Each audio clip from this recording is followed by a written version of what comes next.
Et bonjour à tous, pour le vote d'aujourd'hui, je vous propose d'attaquer sur l'échauffement. Vous allez me faire 3 sets avec à chaque fois 10 répétitions. On commence par 10 down up, vous allez vous allonger au sol et vous relever sans le saut, sauf si vous tenez à tout prix à faire un burpees. Normalement c'est juste 10 down up, suivi de 10 back extension. On est au sol et on vient lever les mains, lever les pieds. Si jamais ça vous fait une petite tension dans le bas du dos, vous pouvez laisser les pieds au sol.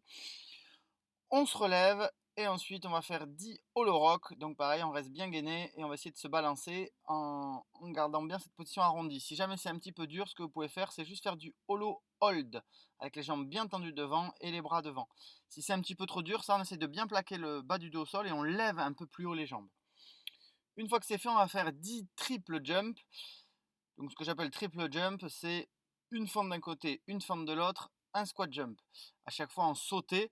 Et en fait, il faut faire les 3 mouvements pour que ça compte comme une rep. Donc en tout, ça fait 30 mouvements. Au tout début, ce que je vous conseille de faire, c'est de faire juste fente arrière, air squat.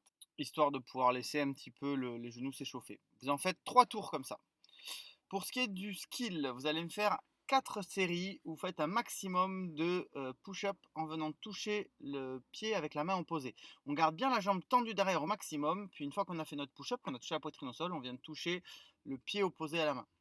Vous en faites 3 sets par côté en venant toucher bras-jambes opposés. Pour la version scale, on garde les deux pieds au sol, voire les deux genoux au sol, on fait notre pompe et on vient lever un bras d'un côté.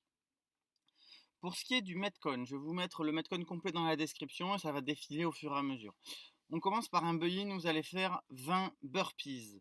Ensuite, une fois que c'est fait, on va faire un format où vous faites 30, 20, 10 sur deux mouvements. Le premier mouvement, ça va être de faire 30 V-up. Donc vous allez pouvoir vous mettre au sol et être en gardant les jambes le plus tendues possible, aller toucher avec les mains derrière, puis toucher les pieds. Si ça, vous n'y arrivez pas, à la place, vous pouvez faire des tuck crunch en venant toucher les chevilles ou les genoux, comme je le fais sur la vidéo. Ou éventuellement, pour changer, vous pouvez aussi faire des crunchs croisés pour travailler un petit peu les obliques. Une fois qu'on a fait ce mouvement sur les abdos, on va faire 30 shoulder tape. Donc on se met en position handstand, on va basculer le poids d'un côté, en essayant de se mettre tout le poids sur une main, et venir toucher avec la main l'épaule qui restait au sol.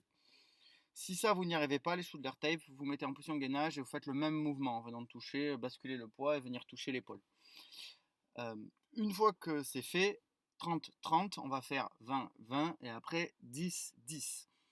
Au milieu, avant de changer d'exercice, on refait 20 burpees. Et ensuite, vous avez le format inverse, vous allez faire 10, 10, 20, 20, 30, 30 sur deux mouvements, soit du squat jump, donc on vient faire un squat complet et sauter, soit du box jump. Et ensuite, vous prenez un objet léger et vous allez faire rapidement, le plus rapidement possible, du snatch. Je préférerais, ce serait encore mieux si vous le faisiez en squat snatch. Vous le voyez sur la vidéo, quand j'ai pris un objet assez étroit, c'est compliqué en termes de mobilité de descendre, faire un squat snatch complet. Donc je vous conseille de prendre, si vous n'avez pas de dumbbell à la maison, de faire avec un tabouret par exemple, qui est assez large et qui vous permet un peu plus de faire du squat snatch. Et on n'oublie pas de finir par 20 burpees. Voilà, bonne journée à tous et bon courage.